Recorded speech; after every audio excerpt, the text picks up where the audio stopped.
The wait is over. After 9 years of constant delays and studio switching and dozens of cut screenplays, it's here. The Five Nights at Freddy's movie is something that you can go see in the theaters right now. Or at the time I'm writing this. I have no idea how long this video is going to take. But yeah, it's here! And honestly, before I even say anything about it, I'm just happy it exists. There was a point in time where I thought the movie was going to be canceled. But somehow it was rescued from development hell and made it to what it is today. And man, my hype for it couldn't be explained, period. Once the first teaser trailer came out and got me fully hooked, you'd probably catch me watching news videos, fan theories, fan concept music. I was ready, alright? Especially since it looked really good. All the animatronics looked great, the actors all looked right at home, and just the general vibe the trailers gave off made it feel like it was going to be good. Was it? Well, that's what I'm going to answer today. To prevent this from becoming any longer, consider this your only spoiler warning. And let's just dine in, shall we? Mike Schmidt is a guy down on his luck. He was fired from his job as mall security after beating up a father and mistaking him for someone trying to kidnap a child. Not only that, but his Aunt Jane is threatening to take custody of his little sister Abby, since he doesn't have a job nor seem capable of handling the responsibilities of raising his sister. He caves in and accepts a job from his career counselor for a night shift security guard at the abandoned Freddy Fazbear's Pizzeria establishment. He meets a cop named Vanessa who tells him about the place, and Mike starts to find out that the animatronics here are possessed by kids that went missing here in the 80s that are violent and dangerous, and they want to turn his sister Abby into another animatronic like them. So Mike must protect his sister while also trying to figure out who was the one to kidnap his brother in his past. Right out of the gate, I think the beginning scene where we see an old night guard fail to survive the night is a great hook. His panic breathing paired with banging on the door, then when Foxy started doing his iconic was a sick opening. Honestly, I think the first act of the film is pretty good. It sets up Mike as a character and his life in an easy but still engaging way.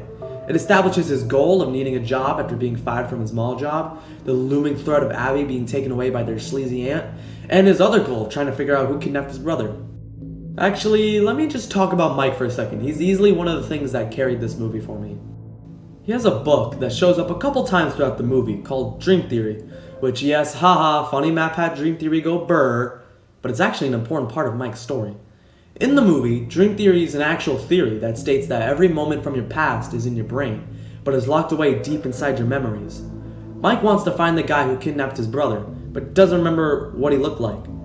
Dream Theory would suggest that Mike does have the image of the guy in his head, but kept hidden away in his subconscious. So throughout the movie, every time he goes to sleep, he uses familiar imagery and sounds in the form of pictures and forest sounds to keep going back to that same memory to see if he could pick up on any new details to help him.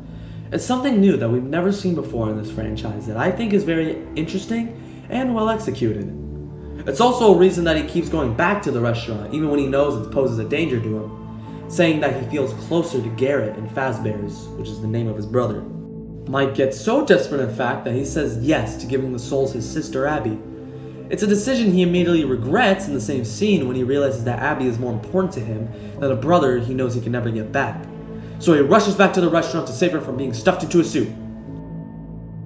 So yeah, Mike, great character. Abby is also a wonderful character. She isn't really burdened by Garrett's death since it probably happened before she was born, but she just wants to live with Mike, and is saddened when she finds the papers about the aunt she hates trying to take her away from Mike, because she loves her brother. Mike in the first act is talking to a mental doctor, and she tells him that kids communicate using drawings, and Mike is in all of Abby's drawings. So while Mike not see it at first, Abby loves him a lot, which is wholesome. By the way, this drawing stuff is gonna come up later, and we'll discuss it. So yeah, good protagonist. Apart from Vanessa, I found her character to be boring and a little annoying. She doesn't do anything interesting. She's there to give exposition and be an excuse for Mike to tell us his backstory.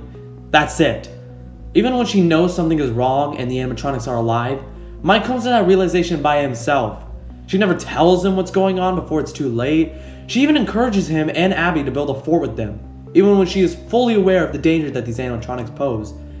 Then she has this random mood swing where she goes from having fun building forts then getting mad at Mike and telling him to never bring Abby there ever again or she'll shoot him? Jeez! Women, am I right? Now, on the other end of the spectrum, going from a character I found boring and almost pointless to easily one of the best parts of the movie, William Afton, played by Matthew Lillard. Oh, like Zoink Scoop! Like, I'm the man behind the slaughter! Anybody who watches this film, hate it or not, you have to admit that William was an entertaining villain, at the very least. He's the perfect amount of insane, maniacal, sinister, and actually pretty funny at points. But even for someone who I thought was great, there's a couple complaints I have. The biggest one was just that I wish he was in it more.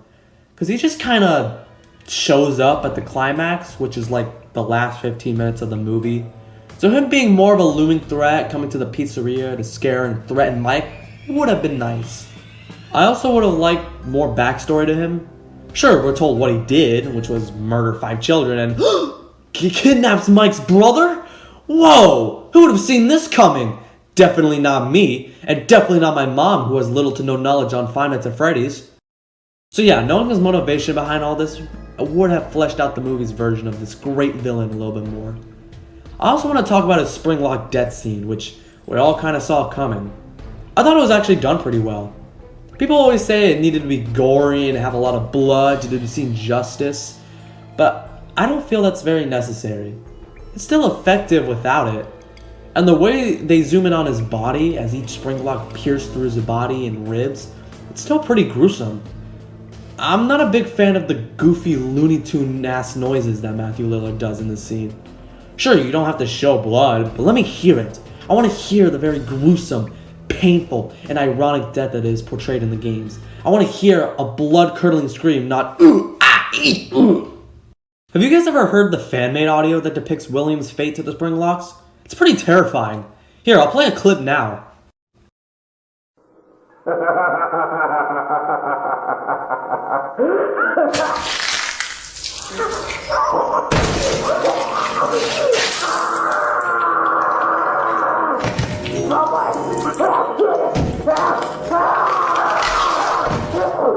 Absolutely gross, right? Well, it's not really here. Though I do like the added detail of his body twitching. Again, not a bad scene, but just had so much potential to be a disturbing and flinching scene. And it's just not. He also says his iconic line, I always come back. which, as a Fnaf fan, I was like, He said it! He said it! but like, what is he coming back from? I feel like this line would have worked better in a sequel, where he has already transformed into Springtrap, which we already know is going to happen. He's defeated for a second time, and he says, I always come back. And it would lead into another sequel, which we know they want to do. Perfect. Here, I mean, it's a nice reference when taken out of the context, but not much more. Still a highlight moment, though. You know what, let me just run down the rest of the characters real quick. Aunt Jane, played by Mary Stuart Madison, was also pretty good. Not super memorable, but she did a good job playing an antagonist. The bandits hired by Aunt Jane don't really have any personality since they're kind of just there to be bloody animatronic murder fodder. I mean, look at this guy. I bet you don't even remember his name and only know him as the guy that was mauled by the cupcake. Hank was pretty funny. The brother was fine, and Max was also good since we see more of her than just one scene with Freddy where people in my theater shouted, "Was that the bite of 87?" Doug was also pretty funny. But I have a theory. Observe that Doug looks scarred by something in every scene he is in, and he constantly stares off into space. I believe that his child was murdered in the 80s by William Afton. Shocking, I know. Wait a second, I just realized. Doug is an anagram for dog. The same dog costume we see in the parts and service area. Coincidence? I say not! Hashtag we stand Doug. Now that we're done with that, let's move on to the stars of the show themselves, the animatronics. Easily the best part about the film is how, other than a few shots here using CGI, everything is practical, which is awesome! It's so refreshing to see some practical effects return to mainstream cinema. Each animatronic had an actual animatronic built and a costume for an actor to play in. Except for Foxy. Instead of a costume, he was essentially a puppet for shots like this. And had to have a lot of people move him about, which is insane! You know what, let's just take a moment to shout out to everyone who worked on this film. Everyone did such a great job with everything, man. And according to MapHead's video where he talks about his experience being on set, people were asking him questions about what they should be doing and how stuff is in the games and if they are doing it correctly. It sounds like everyone on set is trying to do the franchise justice. These are the kind of things that put a smile on my face. Also, I think it's funny that when Scott Cawthon was actually there on set instructing people, most crew members had no idea who he was. You just see this big white dude in a Zelda t-shirt who just so happened to be the VIP there, and they had no idea he was the reason they were all there in the first place. I just think that's a funny visual. So yeah, animatronics, seal of approval from me. I think they nailed it. I will say though, for a movie and a franchise called Five Nights at Freddy's, Freddy Fazballs himself barely does anything in this movie, other than give Mike the Luigi death stare. Foxy and Chica definitely hard carried when it came to the spooky aspects, and Bonnie did have a pretty good closet scene. I'm feeling romantic. I think it's time to answer the big question everyone wants to know. Is the Five Nights at Freddy's movie scary? No, not at all. And I think that all comes from the animatronics by the middle of the second act becoming less of a threat and more of stuffed animal friends that love Abby and hate Mike. Hell, when the cupcake is the most dangerous thing in the movie, I think you might need to rethink your life choices. Though, I'm pretty sure all of it was intentional. Because even though us older Fnaf fans don't want to admit it, a lot of the fan base is young kids, so obviously from a business standpoint, if they wanted to get as many fans in theaters as possible, it can't be R-rated.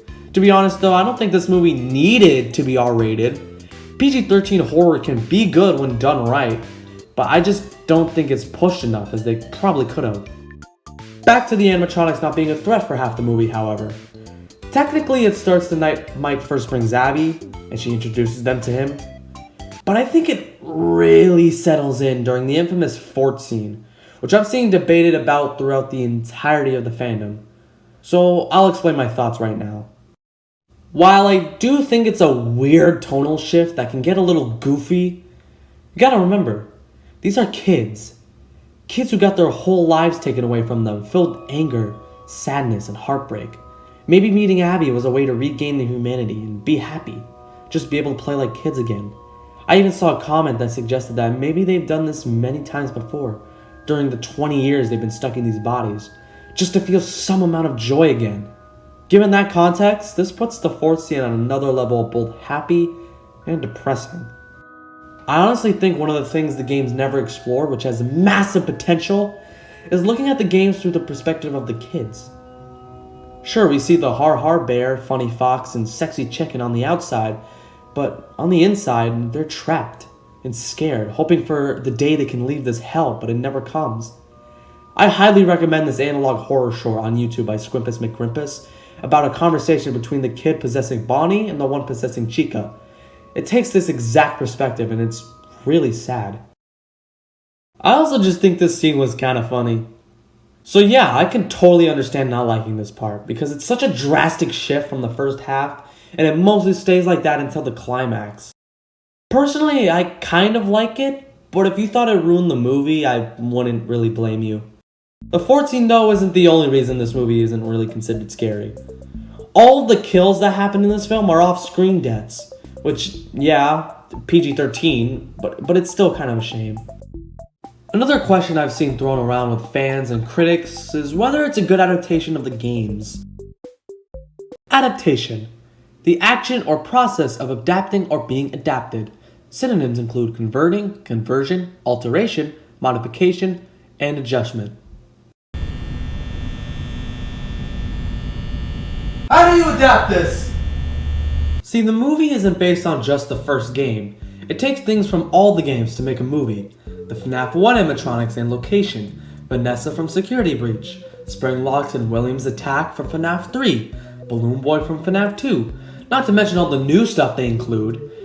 And to its credit, they include the cameras multiple times throughout the movie, which is something you do in Fnaf 1. But the way they use lighting and sound and casted shadows to build up anticipation is something ripped right out of the games. And I think it's translated great here. The way Foxy's shadow appears when he's chasing the old night guard, and when Bonnie's eyes appear in the dark and then Hank turns the light on to reveal the rest of Bonnie, is done well. So yeah, I'd say it's a good adaptation. And even if it wasn't, I don't think it's that big of a deal. Because the actual FNAF lore and story, while interesting and well done, can be easily overwhelming and convoluted. And even after 9 years, we still don't know the whole story and are still discovering secrets from games that have come out years ago. And obviously, you can't be that mysterious when making a movie. It has to have an actual easy to follow but still entertaining plot. And this is probably my biggest complaint regarding this film. There's things that they just needed to develop, flesh out, or explain more for it to make sense, but they just don't. Like, here's an example, and arguably the biggest, is what the hell is going on with that drawing bullcrap? During the climax, Mike realizes that William is controlling the animatronics with a drawing on the wall, and instructs Abby on drawing a new one that will show the souls what Afton really did to them. This somehow makes the souls switch sides and attack Afton. I understand that they set up the point that kids communicate using drawings, but are you seriously telling me that this kid's souls would forget that the evil funny bunny man was the one to kill them? The same bunny man that was probably the last thing they saw before they were killed? It just doesn't make any logical sense. It's not like the kids were blind when they were murdered. Same thing goes for the twist of Vanessa as William's daughter. I don't hate it because it's not in the games.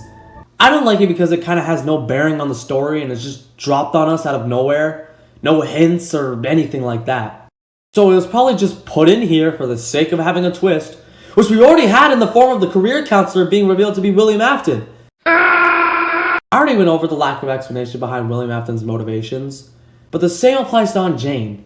I mean, she has one, but it doesn't make any sense when you think about it.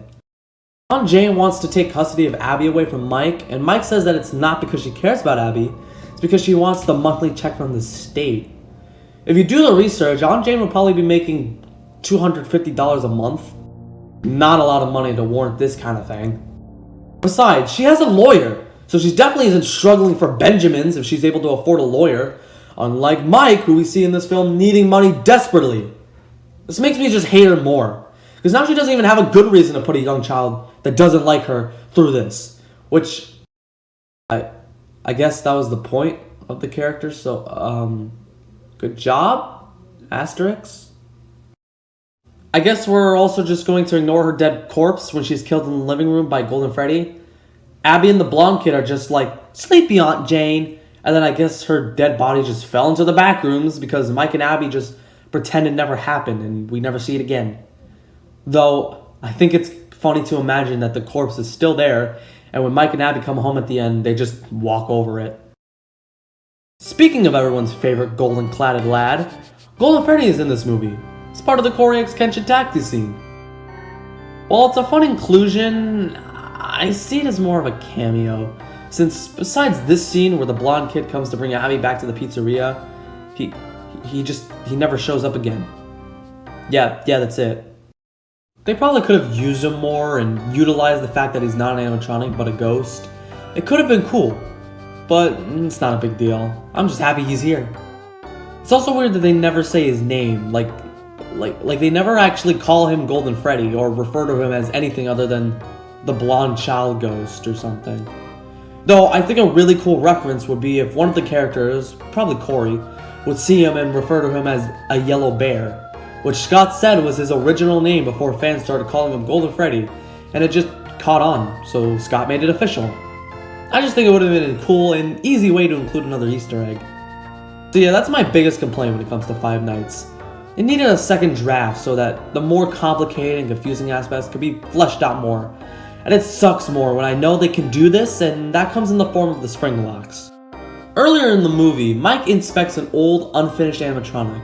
Before he touches one of the Springlocks, Vanessa tells him to not, and tells him about Springlocks. How they work to keep a person's body away from the animatronic parts, and how they were able to let an animatronic double as a wearable suit. Then shows Mike that they are unstable by sticking a broom in it and the Springlock snapping a piece off. Then later in the movie, we see the payoff when they kill William in his iconic ironic death scene. It's a perfect example of something being shown and explained early in the film, then seeing it pay off later in the film. Something I think the movie just needed to do more, but hey, that's nothing a sequel can't fix. For the last stuff I want to talk about when it comes to Fnaf is the amount of references and Easter eggs sprinkled about for hardcore Fnaf fans like yours truly. And you know what? Let's just go down the list of all the ones I got. Here are 15 things that you missed in the Five Nights at Freddy's movie. Number 15, we have Dream Theory. Not only is it a book that Mike reads that helps him not kill himself, but it's also a clear reference to the actual Fnaf theory of the same name, which states that everything from the first 4 games is all taking place in the mind of a child. Dumb theory, of course, but I'm glad it's here. Number 14, while not a Fnaf Easter egg, Spring Bonnie uses his hands to wipe his blade in extremely similar ways to that of Ghostface in the Scream movies, which Matthew Lillard was a part of, playing Stu in the first Scream. Number 16, the intro credits are an explanation of William's murders in an 8-bit arcade-like sequence, which is a nice nod to the minigames you would play in Fnaf 2, 3, Sister Location, and Pizzeria Simulator. Number 21, on the chalkboard behind Mike and the Doctor, you can see the words that represent the animatronics, Bunny, Bear, Chick, and Fox. But you can also see the word puppet, which is a little tease of the puppet from Five Nights at Freddy's 2. Number 30, when Afton finishes telling Mike about the night shift, he says, "I'll catch you out on the flip side," which is something Phone Guy says in Five Nights at Freddy's 1. Number 69, Balloon Boy shows up around to deliver cheap-ass jump scares to both Mike and the audience. Super annoying. Just like in the games. Number 2, there are 2 references to FNAF's oldest rumor about an animatronic dog that would appear on the parts and service camera named Sparky. One is obviously the dog suit we see in the parts and service room, and also the diner that Aunt Jane and Max strike the deal at. It's called Sparky's Diner. Nice. Number 12, on a dusty mirror in the office, at one point, you can see the word "It's me," which is usually associated with Golden Freddy. Shadow Freddy also makes an appearance alongside the Sparky suit. Number 21, the second, Carl has a shirt of Midnight Motorist, which is a minigame from Five Nights at Freddy 6. Number 4, the incomplete Springlock suit is actually an animatronic version of Ella Doll from both Fazbear Frights number 3, 1:35 a.m., and the Silver Eyes trilogy. Number 3, while you can't really make it out in the movie, in the background you can see an Employee of the Month sign, and during Dawko's behind the scenes video when he and other FNAF YouTubers were invited out to come see the movie set, they were all given an Employee of the Month picture. Here you can see Dawko, 8-Bit Ryan, Baz, but also Fusion Z Gamer, and DJ Sturf. Number 2.5, already mentioned Corey X Kenshin cameoing as the taxi driver. Cool guy, I'm sure you know who he is, and probably got this one. Number 2.4 goes to everyone's favorite crazy man, you know him, you love him, Matthew Patrick himself. Matt Pat is actually in the film, cameoing as the waiter for Sparky's Diner. You probably know him from his acclaimed theories such as Sans' Ness, which is actually why his name tag says Ness, which Matt Pat said in a video that Scott specifically requested his character be named Ness. Scott, you cheeky bastard. And number 1 goes to the credits as a whole. Okay, let me drop the goofiness for a second and actually talk about this one because it's easily my favorite Easter egg. What you probably picked up was the song. To most general audiences, you probably just thought, oh, a song for the movie, that's cool. But if you're a FNAF fan, you know it as the iconic Five Nights at Freddy's fan song created by the Living Tombstone called Five Nights at Freddy's. Very creative name, I know. While personally I much prefer the Big Band cover by 8-Bit Big Band myself, I'm still incredibly happy it's in here, and I got out of my seat in excitement when it played. But yeah, funny FNAF songs go brr, but what I'm interested in is what plays immediately after the song concludes. You hear that? This piece of music is called My Grandfather's Clock, and if you know anything about FNAF, you know that this song is associated with the puppet. I freaking love it. It's such a good ominous and creepy rendition of the original song, while not being all up in your face about it. It's also clearly a tease to the puppet appearing in the second movie. But wait, then you hear the words "Come find me" spelled out to you by a voice. That's similar to the one you would hear in FNAF 2 minigames, when a voice would say, "Save them." It's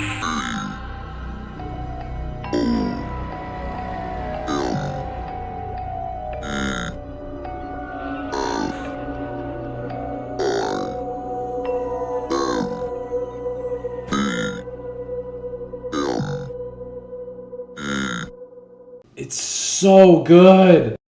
So yeah, that's all the references that I picked up on, at least.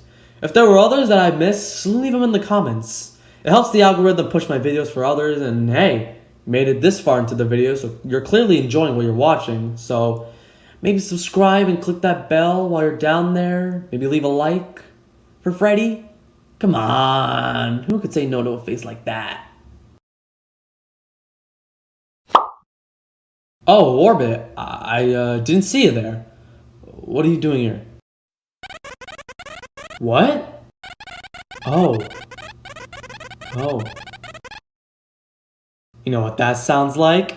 It's time for Ethan's Fun Fact Time! Did you know that the security guard that gets killed in the beginning of the movie was originally supposed to be played by the king of Five Nights at Freddy's himself?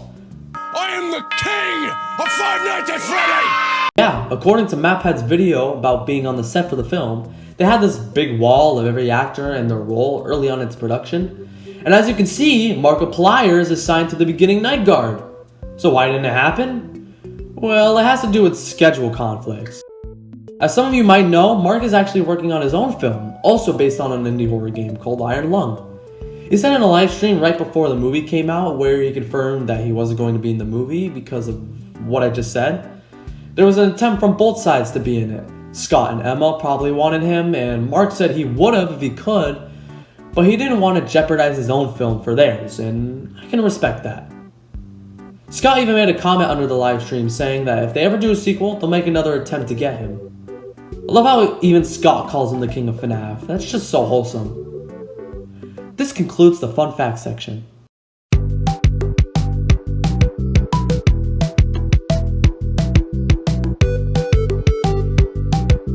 The Five Nights at Freddy's movie is flawed. Very flawed. And I know I might have come off as a bit harsh in this video, but that's only because I want them to improve. I want to see this franchise reach the potential that I know it can achieve. And while I think this movie didn't quite reach that point, I think a sequel could definitely be good. This is Scott Cawthon's first ever writing gig for a movie, and it's painfully obvious when watching. So now that he has a little bit of experience, the next movie should be a bit better script-wise. But also hire some writers who do actually have experience in the field of horror to help them out. But yeah, I'm not shocked that the critical reception to this movie has been overly negative. And while most would chalk it up to, it's a movie made for the fans, I feel like the best timeline would have been a movie that everyone can find enjoyment out of, regardless if you are a fan or not. But that's just not what we got. And you know what? I'm fine with that. I didn't want nor expect this movie to be the Shawshank Redemption of horror movies. I went into this movie expecting it to be cheesy and maybe even a little goofy, but to still have an amazingly fun time watching, and I got exactly that. This whole critics versus fans situation is just the Mario movie situation again, but to a more extreme degree. I think it's stupid. Why can't we just let people have opinions? Let people dislike something and let people enjoy things. I don't understand why that's such a hard concept to grasp. My final score for this film is split into 3 different scores: my critic score, my Fnaf fan score, and my personal score. My critical score is probably around a 5.5 out of 10. It's a movie that is fun to watch, but it has loads of problems that really prevent me from calling it anything above good. You could even argue that good is kind of a stretch. My Fnaf fan score is definitely a 9 out of 10. Going to see this movie in theaters with my fam and being seated in a theater with people my age or older, all of us ecstatic for the movie, and we all collectively lost our marbles when MatPat appeared, when William appeared, when Corey appeared, when the animatronics did anything. I think it's an experience I'll never forget. It had to be one of the happiest and amazing times I've ever had in my life, no joke. Seeing these characters I grew up with and loved for all these years on the big screen was just a feeling that was something to never be forgotten. Then finally, my personal score, which is the one I'm going to be going with, is a combination of both scores. In my personal opinion, the Fnaf movie felt like a solid 7.5 out of 10. It's got problems that ultimately hold it back. It's confusing, it's not scary, sometimes it takes itself too seriously. So as a longtime hardcore Fnaf fan, I can admit it's nowhere near perfect. But the fact that this movie exists brings me joy. This franchise has been a part of my life for almost a decade now, and it's helped me discover what I like and what I want to do. It created a community of talented and amazing people who share interests, for a while at least. I will always love this franchise and these characters, no matter how many questionable decisions it makes. So yeah, my final rating for the Five Nights at Freddy's movie is 7.5 out of 10. I can't wait for what Scott and the rest of the crew have for us in store. Help Wanted 2 is coming out pretty soon, Click Team is teasing some new Fnaf game. It's a good time to be a Fnaf fan right now. What did you guys think of the film? Did you love it? Did you hate it? I want to hear your thoughts. We might not agree, but that's fine. Our differences is what makes us humans. You can believe one thing and I might disagree, but at the end of the day, these are just opinions on the internet. Don't take them too seriously.